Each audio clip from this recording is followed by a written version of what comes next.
Already on. Good evening, everyone, and welcome to the Finance and Audit Committee meeting for the Sacramento Metropolitan Fire District. This meeting is hereby called to order.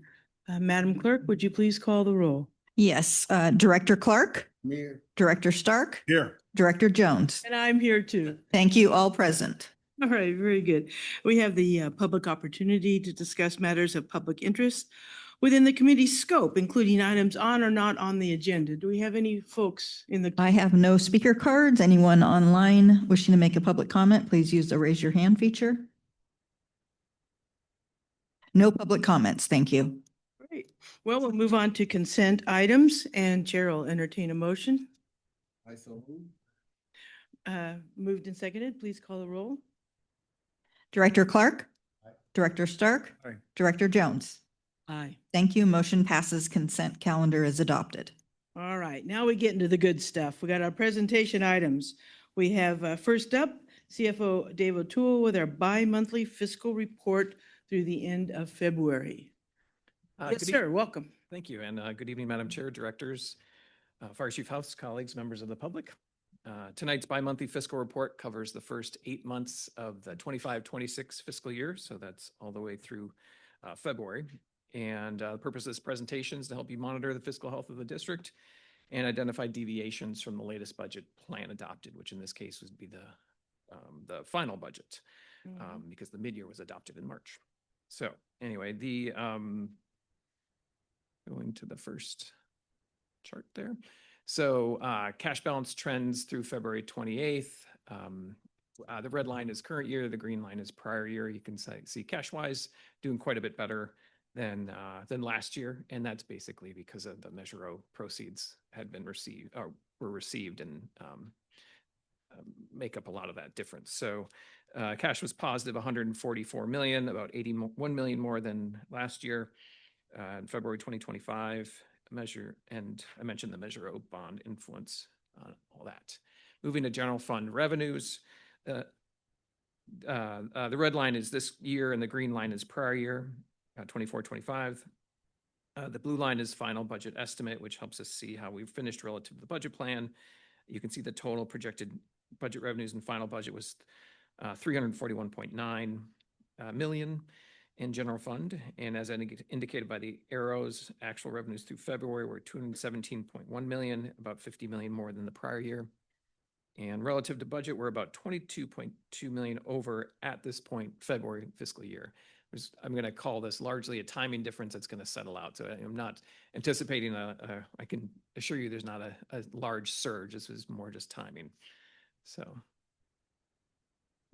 looking more closely at a component of revenues, EMS revenues, after 8 months, shown with the red line, we were at 32 million in EMS revenues. And compared to last year, that's about $1.3 million higher. We're tracking below budget at this point. And at mid-year, we actually made an adjustment to this. So next two slides are PPG-EMT, the Public Provider Ground Emergency Medical Transport Program. This first slide is looking prior to this fiscal year, the 30 months that the program existed, and those bars are showing by quarter how much revenue had been received relative to what was anticipated. Over that 30 months period, the amount estimated but not received is down to 1.1 million. So we've received 52.2 million, and we're still holding out hope for another 1.1 million. As you can see, of the 5 quarters shown, 5 of the quarters we received more than 100%, and 4 of the quarters were under. Those first 4 were the first fiscal year, really anticipated at that time. We probably overestimated what we were going to get there. I don't see those reaching 100%. This next PPG-MT slide is just actual revenues in this current fiscal year. So the gray bar to the left is showing, the gray column to the left is showing monthly revenues expected, about 2.2 million. And you can see the numbers jumped up, but over the last 2 months shown there, we were under. Let's see, in January and February, our revenues were under target by about 400,000 each month. And as noted on the slide, actual collections through this month were 17.4 million. and the amount anticipated was 18.1, so about different 700,000 there through February. Turning to the expenditure side, the slide shows general fund total expenditures with the blue line, the budget plan, prior year again shown in green, and actuals for 25-26 in red.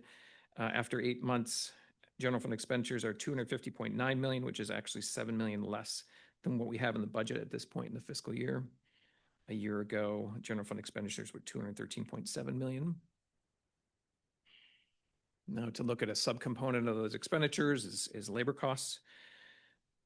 As you can see in the slide, the red line budgeted costs, the 25-26 costs, the red line, and budgeted costs, the blue line, are trending really close together. As shown on the slide, actual labor costs were about 5 million more than last year. Labor costs through February were only 2.5 million below budget. So a little bit below budget on labor as of February. And that sort of covers the general fund revenue and expenditure slides. Next, we're going to take a peek at reserves for general fund reserves. Let's see, you can see in the last 3 months, the reserves have gotten kind of jumped around a little bit relative to where they were last year, first under, then on, then over. Again, a little bit of a timing difference here with the county's new property tax system getting us payments at not as prompt as we had gotten them in the past. Again, it's not yet a revenue concern, it's more of a cash flow issue. In February 25-26, we were at 12.6 million. So that's just an update on reserve balances. This next slide is the California Employers Retirement Benefit, or CERP fund, and the California Employers Public Pension Trust Fund, the CEPT fund. So our two trust funds that we keep for future liabilities and pensions and other post-employment benefits. Looking at the top section there, that's CERP, to the OPEB side. As shown on the slide, we've contributed 67.2 million of the 118.7 million in CERP value. Looking at the far right, you can see the effect of an overall investment marketplace. The green section is getting taller. That's showing our substantial gains there. Similarly on the CEPT, and that small table below, the investment has earned 104,000 in the first 8 months of this fiscal year. That's about a 15% annualized return. So both doing pretty strong right now, like most investments in the markets. Some takeaways for the bi-monthly fiscal report. General fund revenues are approximately 22.2 million above mid-year budget and mid-year budget through February. Cash balances remained 144 million, substantially higher than prior years due to Measure O bond proceeds. Let's see, we're at nearly 98% of anticipated revenues for the first 30 months of PPGMT program. Fiscal year 25-26, the current collections are down about 700,000 through February.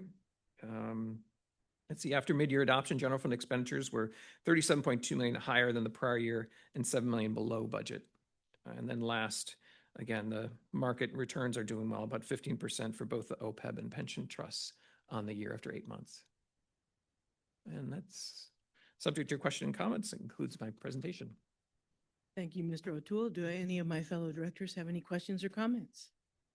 Just so I got it straight. So our labor budget is, our actual is to this point, $2.5 million below budget for 25-26. Yeah. And for revenues, we're $22 million over budget. Is that correct? Yeah, again, it's a timing issue with a new property tax system. It does settle out later, which you'll see. And then our expenditures are $7 million below. Correct. Yeah. Okay, I just want to make sure I had that right.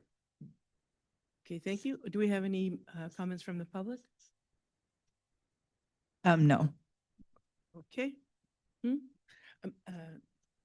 Any other further comments or questions? All righty. Yeah, the end of the year. Well, yeah, like Mr. O'Toole was saying, the fluctuations in between receipt and relying on the county transfer of funds, et cetera, it can be all over. We do need to look at the end result. Well, my pockets are empty right now, so if you got anything you can loan me, that'd be great. All right, Mr. O'Toole, you have You made it on base and you're up to bat as well as on deck. So here you go. Item number 2. Actually, I preliminary- think I'm, Oh. I'm stepping down and you're gonna do the capital now? Yes. Oh. Oh, it's Aaron. That's Ms. Castleberry, I do apologize. Dave, you just got demoted. Sorry. Okay. Aaron's up and Dave is on deck. Thank you very much. Welcome to the podium. Thank you. Good evening, directors, Chief House, all of my colleagues out here, no members of the public in the audience. So I will greet those on Zoom if there are any. Tonight, we'll give an overview of our capital improvement plan for the next 5 years, beginning in fiscal year 26-27 through fiscal year 2030-31, if you can believe that. We're going to run through the first couple slides real quick because you guys have seen this before, but as you know, our capital asset plan feeds into all of our financial modeling and gets memorializes our capital needs so that we can plan to support the needs of the district. Our development process begins at the division manager level. They let us know the needs of all the divisions. There are ties to our strategic planning documents, including our apparatus and equipment replacement schedule, facility condition assessment, standards of cover and growth plan, and fire chief priorities.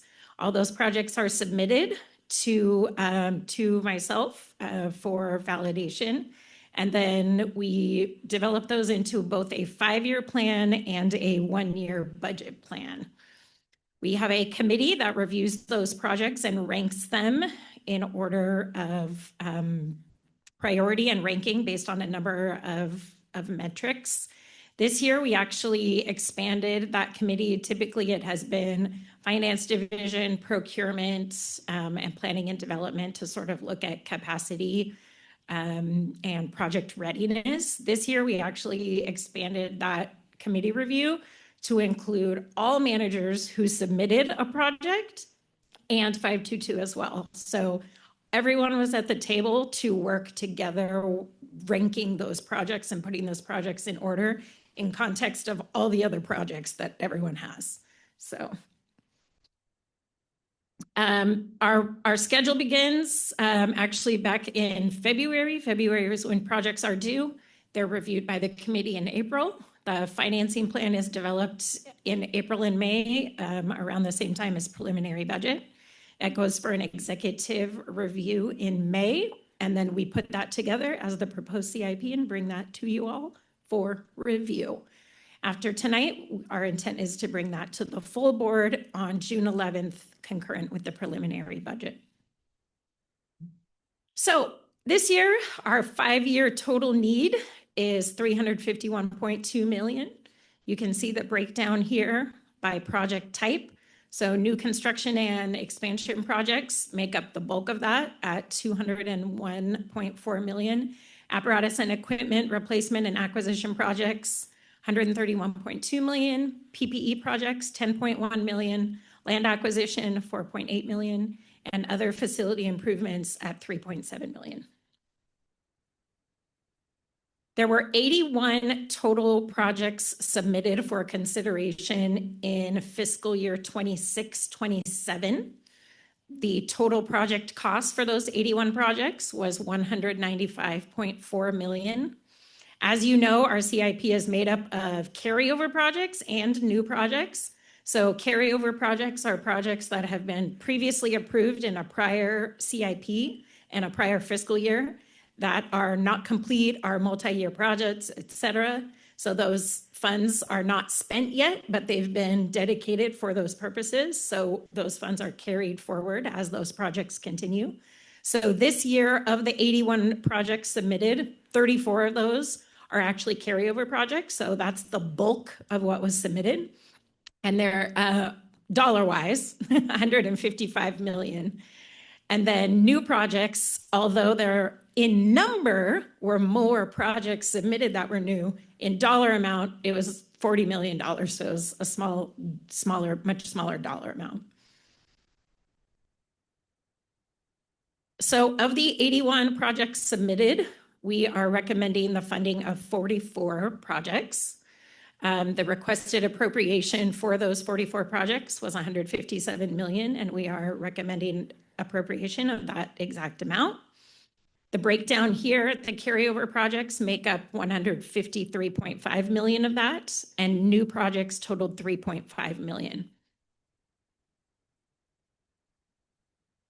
So here's a review of the carryover projects. I'm not going to read them all, but we have, as you know, several new construction projects that are in progress. We have tons of apparatus and equipment replacement projects that are on order, in the process of being ordered, that we're just waiting on. So all of those have carried forward. And then we have some facility improvement projects that have been partially completed and are still moving forward into the new fiscal year as well. So new projects. There are 10 new projects recommended for funding at an appropriation of 3.5 million. You might be wondering, why such a small amount? Well, if you remember last year, we actually front-loaded a lot of our projects.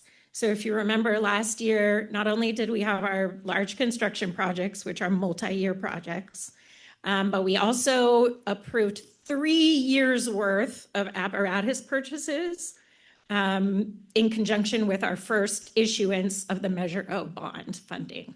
So that's why it may seem like there are less projects being approved this year, but last year we kind of front-loaded everything, so we had most of that money already allocated last year. So here we've got 1.3 million in apparatus and equipment replacement projects.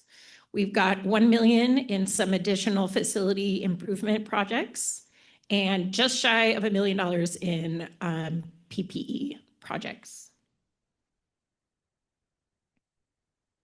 The fund sources for these projects predominantly are out of the Measure O fund. As you can see here, that's about 93% of the total budget here. 7.7 million is coming out of the I fund. That's for the Station 67 project. We have 2.1 million out of the general fund. That is for items that are not capital items and therefore are not Measure O eligible. Capital facilities funds, we have 404,000, and lease properties funds, 190,000. So that leaves us with 37 unfunded projects with a total unfunded need of 34.8 million. You can see here we have a $24.4 million in apparatus and equipment replacement. The majority of that is actually for apparatus and equipment that are not quite needed yet, but because of delivery timelines, we sort of need to order them sooner rather than later. So we do anticipate, obviously, putting those in our next bond issuance when the time comes. We had 6.8 million in new acquisitions of apparatus and equipment requested, 591,000 in other facility improvement projects, and 2.2 million in PPE that we were not able to fund this year. So next steps, as we said, was to bring this to the full board in June. We've already identified a couple adjustments to this budget that we're going to make in between now and June 11th so that we have the most up to date. And then, as is our practice, we will also do a final budget review at the end of the summer and bring any revisions to the CIP back to you all and the full board in September as part of our final budget review. And with that, I will take any questions you have. Okay, thank you, Analyst Castleberry. Appreciate it. Gentlemen, sir. Great. All right. Thank you. Thank you, ma'am.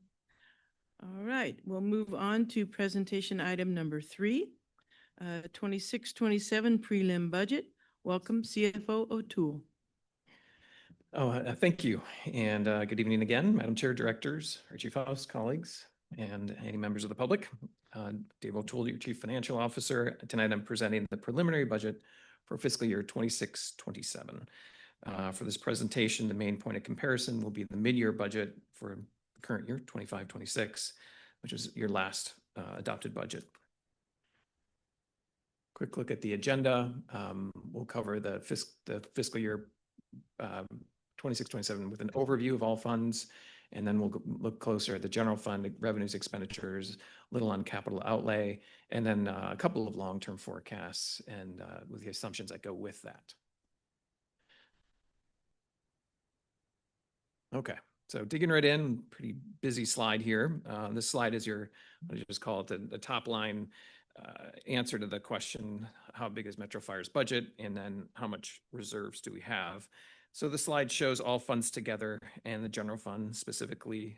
Looking across the top there, you can see the all funds, that's the gray section. In the next column over, you can see prelim from last year. So that white column is just a reference point to see where we were a year ago. And then those next three gray columns is mid-year, again, the main reference for this budget, and then prelim, what's being proposed, and then the differences. So the just to go over one of that, so the revenues, the top line, their revenues at prelim last year, we were at 354.2 million. At mid-year, it was up to 360.8. In preliminary budget for 26-27 proposed, it's 364.6 million, a difference of 3.7 million over the mid-year. And so on. The change in fund balance there under preliminary for all funds is negative 159.2 million. Point out there that is not a negative balance, it is just taking more money out of funds, and of course mainly the Measure O fund, which expenditures we just heard about.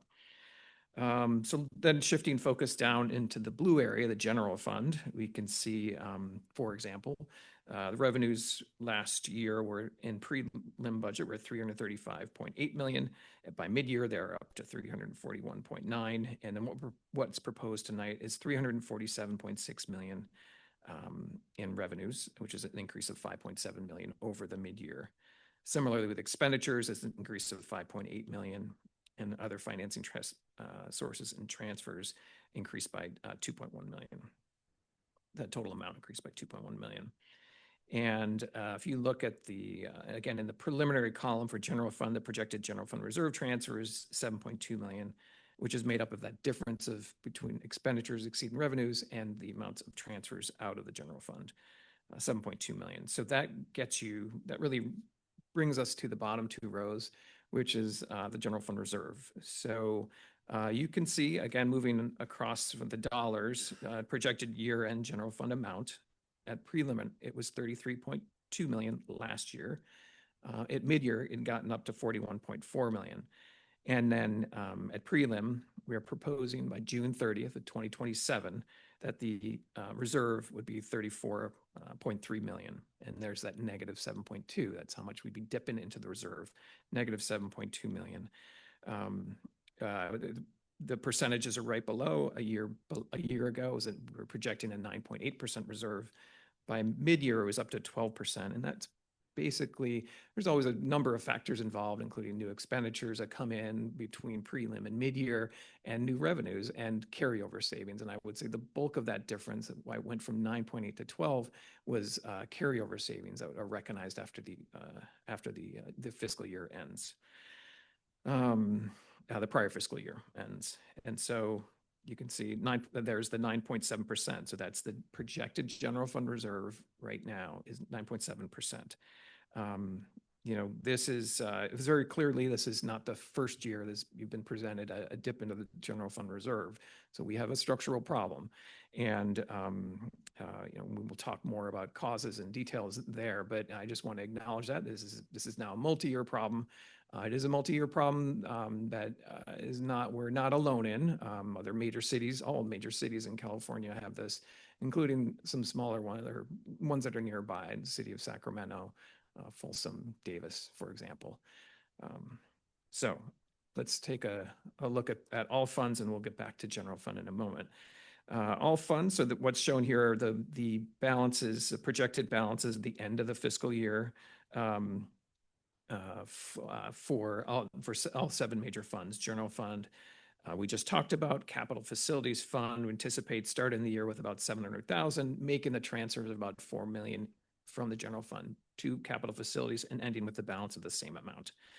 Leased properties fund, the balance will decline by about 460,000. I would call that's mainly a factor of not having a tenant planned, at least at this point, for this building. There's some loss of revenue there. Grants fund, we anticipate spending every dollar we receive in the grants fund. Development impact fees fund, what's budgeted there is spending everything there largely on the expenditures we just heard about in the capital plan. Measure O debt service fund, so we will commit more funds in the Measure O debt service fund to pay off the bonds, of course. And Measure O building fund, really spending most of this first tranche of Measure O funds this fiscal year, a small balance of 400,000. Now, of course, it's the first of an anticipated 3 trips to the market to pull down those bond funds. But this first tranche, which was 160 million, if this plan gets carried out as anticipated, we would use most of it up next fiscal year, 26, 27. So that is just kind of a quick overview of what's happening with all the funds, and also to assure you that all the fund balances will have a positive outcome or 0 by the end of the year if we spend everything that's in there. All right, so turning back to general fund, we'll start on the revenue side. Projected revenue of 347.6 million, which is 5.7 million or 1.7 million more than the prior year at mid-year. And property taxes, 223.3 million, an $8.4 million increase. It's around 3.7%. So pretty modest growth we're seeing in property tax. And as you'll see, we anticipate for the next few years, we've kind of entered this period of lower property tax growth. And EMS, looking at charges or services, a $1 million increase overall, a lot of pieces happening underneath that. EMS medic fees increasing by 1.3 million, but I can just tell you that increase is exclusively CPI. We're actually seeing a small decrease in transports. And that's affecting the EMS fees as well as the PPGMT right below there. We're seeing a $2 million reduction. For PPGMT, the voluntary rate range program, also a $2 million increase at this point. That's more related to a decline in Medicaid enrollments, which this program depends on. CRD fees, plan fees, that kind of thing, and it's a $280,000 increase. And then contract service revenue is up by 1.8 million. To tie us back to the former IGT classified pieces, we used to have an IGT fund that included PPGMT and VRP. Just putting those together, the revenue that would have been transferred is 24 million, so it's about 3.1 million less than the current year. Excuse me, Mr. O'Toole, I have a quick question. What would be on this last line, it says formerly IGT funded classified revenue. Is there a phrase that would capture all those instead of that, multi-worded description? Yeah, it is a kind of a mouthful there, but it is VRP and PPGMT, just those two together. Well, it's just a mouthful too. So it's probably more of a mouthful. Yeah, it is. We call those government. They're both intergovernmental transfer programs. That's the category they fall under. Okay. I include that on here because for those who followed this budget for years, would maybe still think of IGT, and I just want to remind them the IGT pieces are now in the general fund. But so they were added to the general fund and before they were separate. In what category were they added to the general fund? They're labor cost? No, it's revenues and then service. There's a service and supplies component cost because we have to spend money to pull the money down from the federal government. Right. Mm-hmm. So the money, even though it's less than it was, it's increased our general fund though. Absolutely. So that means it'll impact our reserve requirement. Yeah, it does enhance the reserve. Yep. Thank you. Yep.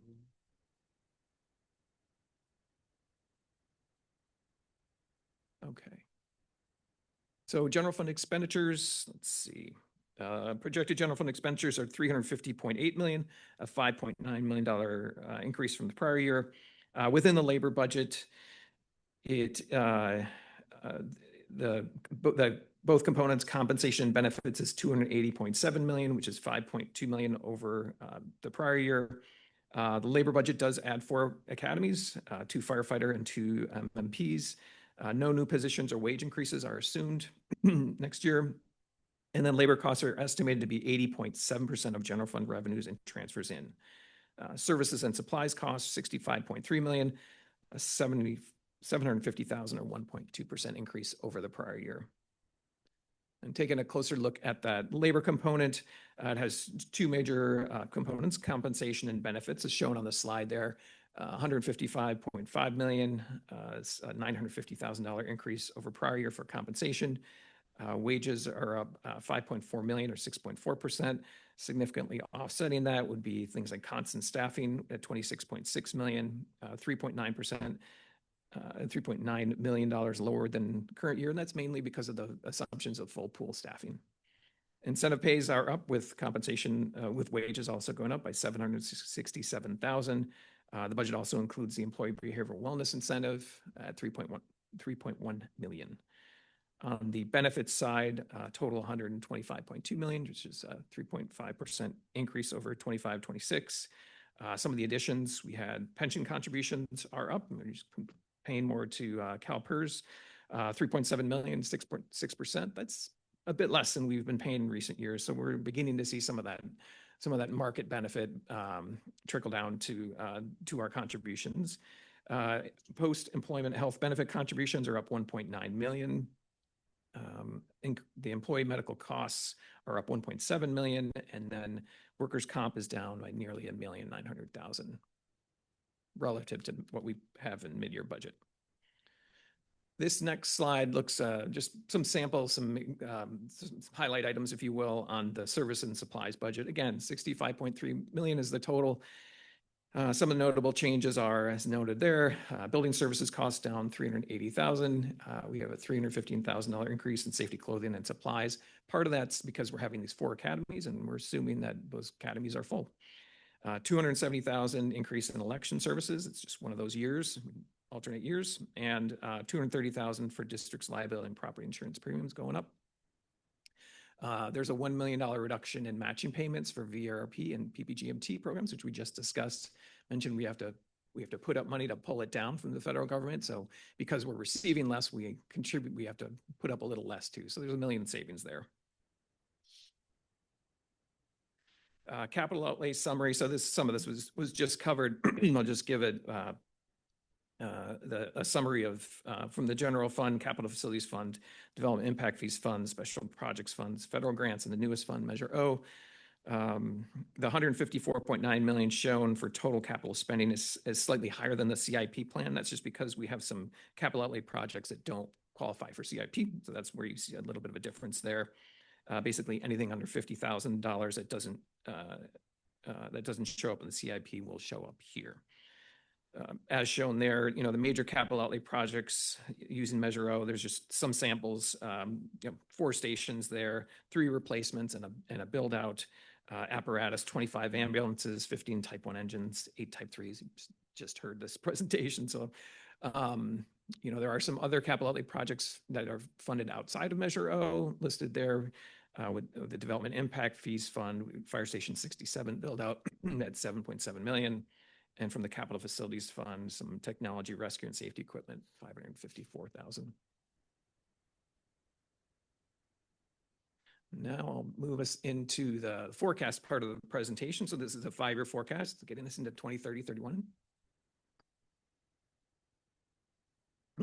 So I've got 8 assumptions shown here that I first just want to cover so you have a basis for the forecast I'm about to present. Again, we use property tax estimates from the latest Sacramento County reports in addition to our independent property tax consultant projections for those years. Current wage and benefit costs reflects what we call natural growth, which would be like step increases and that sort of thing, growth in medical costs, that kind of those sort of increases that we see year and year again, about 1.7%, and which is lower than the 10-year average is noted there, which is around 5%. So again, doesn't include any wage increase or any substantial changes to wages. As noted in the next slide, no wage or staffing increases assumed. Next bullet.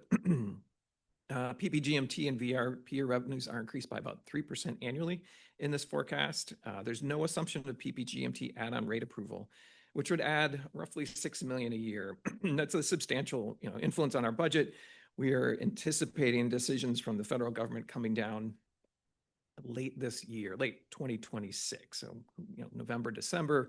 It's something that will probably happen definitely after prelim, probably after final. Maybe it's something we're talking about at mid-year, but it does have a substantial influence on our budget if it gets approved. Pension costs are increased at the CalPERS projection rate, just accepted their rates of projection. CPI growth is 3% across the 5 years. And then I also have a second alternative forecast, which I think is certainly due and relevant now because we are anticipating 2 new stations in the next 5 years. Wanted to show you, okay, what would the staffing look like? And it's 58 positions total. And it would be, there would be an offset of revenue anticipating as we'll be anticipating that in new growth areas, we will have new revenue. So I'm reflecting that revenue as well. So I'm having an expenditure of 58 positions plus training, plus some overhead, not apparatus or stations, because that's measure O. So I have the cost built in for those, offset by some forecasted new growth revenue. And I also put SAFER in there too, because SAFER is a grant and it runs out in 28, 29. And the district will make a decision whether or not to apply, but there's no guarantee. So I wanted to give you that pressure, if you will, in that presentation. But first, before we go to that, I do want to show you, here's excluding all that new station, new revenue piece I just mentioned. Here is the general fund reserves forecast we currently have. So let's see, this is, as you can see, the amount of general fund reserves, the red column is relatively steady across the 5 years. There's no long-term growth. There's no steep drop in overall amounts. There is a decline, but nothing terribly steep. At the same time, the district expenditures are growing slightly faster. So the reserve ratio, the green line, is gradually declining. Reserves start next year at 9.7%, which we saw projected, and then would diminish down to 7.7% 4 years later. Some things to keep in mind with this. This projection is primarily influenced by significant changes in property tax trends and labor costs. The 5-year forecast shows the general fund reserve borrowing continuing, albeit intermittently and a lower level. So specifically, there would be no general fund borrowing in 27, 28. There would be 750,000 dip into the reserve in 28, 29. Excuse me. In 29, 30, there'd be $1.4 million borrowing, and in 30, 31, $1.8 million borrowing. So for a budget of our size, these are very modest dips into the general fund if everything kind of like held with the assumptions that I just articulated. So that is the general fund 5-year projection for your consideration. Now, this next piece is going back to those new stations I mentioned. So what this is just showing is just the new station impact and the revenue. So there's a red line there, and that's the total expenditures associated with the 58 new positions and training and some overhead that goes with them. That's the red line. Those dotted lines are the 2 stations. So if you see the lower dotted line, I call that a pinkish line, that goes all the way to 27, 28, but it's covered up by the red line through the first segment through 28, 29 because it's the same number. And you can see that for station 67, the total expenditures hover around 5 million a year, maybe 6 million a year or so. And then in 29, 30, you have the addition of the still unnamed station, but Grant Line 220, we're calling it now. And that's the higher dotted line. So if you add those 2 dotted lines again, you get the solid red line. So that's the expenditure picture. And you can see the solid red line is higher than the blue line, which is the all general fund income.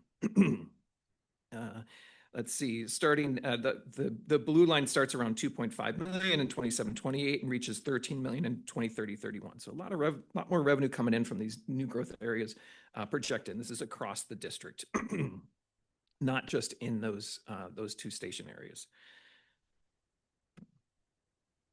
And so using this information, plus again, I layered in the loss of SAFER in 28, 29. This is what the 5-year projection looks like. Quite a bit more dire than the earlier one. So let me just give you the numbers and I'll propose some considerations. So the general fund reserve declines from 34.3 million next year to 14.3 million in 2030-31. So that's 9.7% reserve to 3.4%.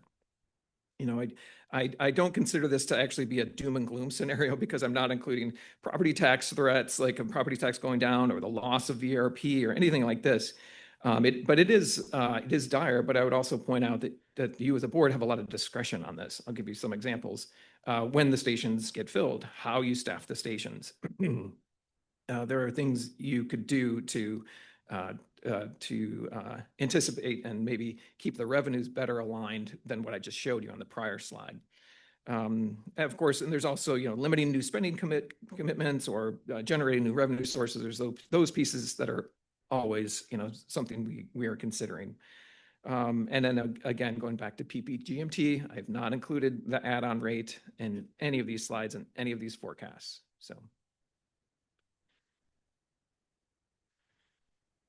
So getting to the preliminary budget summary, just what I consider to be the major takeaways. So we have a structural budget deficit. The prelim general fund budget again requires a reserve transfer, reducing the balance by 7.2 million down to 34.3 million. The reserve is projected to decline from 12% at the end of 25-26 down to 9.7% at the end of 2027. Expenditures revenue growth is 1.7% greater than the prior year. Expenditures with transfers out is 2.1%. The 5-year forecast shows modest reserve borrowing will reoccur subject to significant changes in property tax trends and labor costs. And the district will, as I said earlier, we will begin to recognize end-of-year savings in final budget after the fiscal year has ended, which may reduce the size of the general fund reserve transfer as it did last year. The district is waiting a decision on PPGMT, which I mentioned. And then finally, that last chart that I showed you, the 5-year forecast identified significant new cost pressures with the addition of 2 new stations and the loss of SAFER funding. This is a presentation item only, and the preliminary budget is scheduled to go to the Board of Directors on June 11th. My recommendation now is simply to receive and file. I first want to thank, before we conclude with questions, I want to thank the entire finance team, especially Tara Mailer, and thanks to the budget officers and executive team across the department who really put a lot of careful attention into this budget. Thank you. Thank you very much, Mr. O'Toole.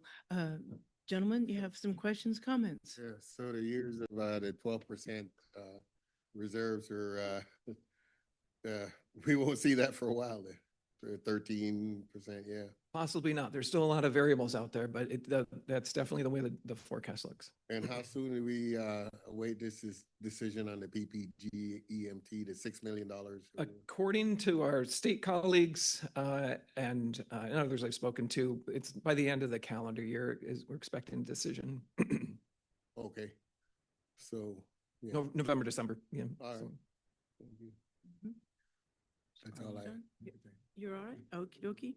Well, Mr. O'Toole, thank you very much. And I would like to acknowledge I took up a lot of his time today asking questions and clarifications for everything within our agenda packet. And I appreciate that attention. And there might be a few little twists and upgrades for some of the prose part of our executive summary when it comes to us in the final budget. So thank you very much. Thank you. All right, we're good. Let's see. The announcement will be that our next meeting is June 25th in these chambers. Thank you very much.